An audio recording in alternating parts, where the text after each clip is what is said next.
يروي الإمام البخاري في صحيحه عن أبي هريرة رضي الله عنه قال النبي صلى الله عليه وسلم. The hadith tonight collection of Imam Bukhari, narrated by Abu Hurairah.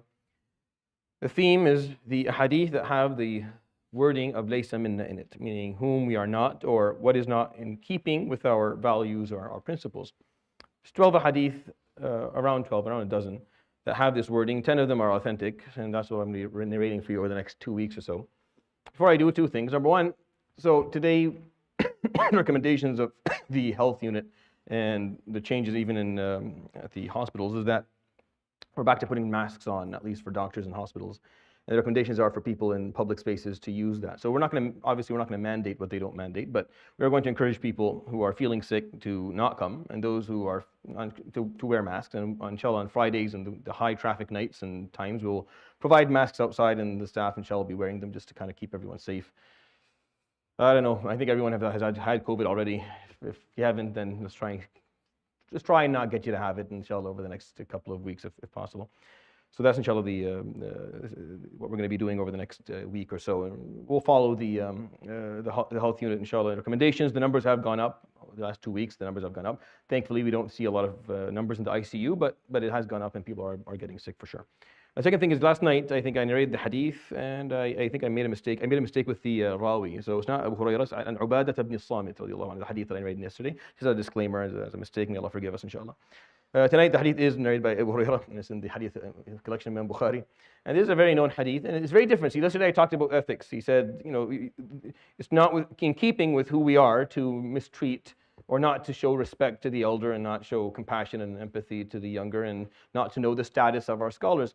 But tonight, the hadith is very different. قال صلى الله عليه وسلم ليس منا من لم يتغن بالقرآن. Very different. The topic is completely, has nothing to do with what I talked about yesterday. He said, it's not in keeping with who we are or with our values, those who do not يتغن بالقرآن. التغني, as you well know, from غناء, is the act of singing. Right? So التغني is the act of trying to beautify sounds that are coming out of your mouth.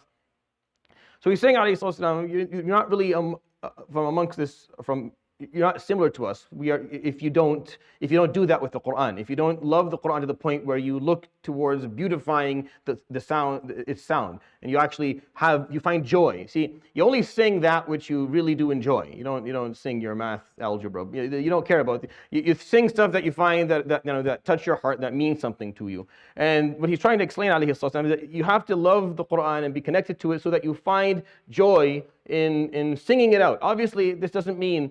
See, there are rules for how to recite the Quran, obviously. There's the rules of tajweed, and you have to kind of learn how to enunciate the letters appropriately. You have to know the rules of the ghunnas and the mudud and how to put them all together. And you can't break those rules. So when he's saying alayhi salatu wasalam to taghanni, which is trying to beautify your voice and make it sound beautiful, as if you're singing, he's not saying that you go ahead and make a song out of it and then break. No, you don't break the rules of tajweed. It has to be within the rules of how it's supposed to be recited. But the concept of taghanni, the concept of it is the beautifying of the voice and the joy and enjoyment that you have when you're reading it, because you actually do feel that connection to it. And that's what I think he's trying to teach us, alayhi salatu wasalam, that if you don't love this book and you don't find the beauty in it, you don't find the profoundness in it, you're not connected to it and attached to it, and it's in a state where when you read it, you want to sing it out because it's something that really touches you and means so much to you, then you haven't fully understood what our core values are about. And I find that to be a very interesting hadith, and it's a beautiful one, and there's a lot to talk about, but we're not going to take more of your time. يروي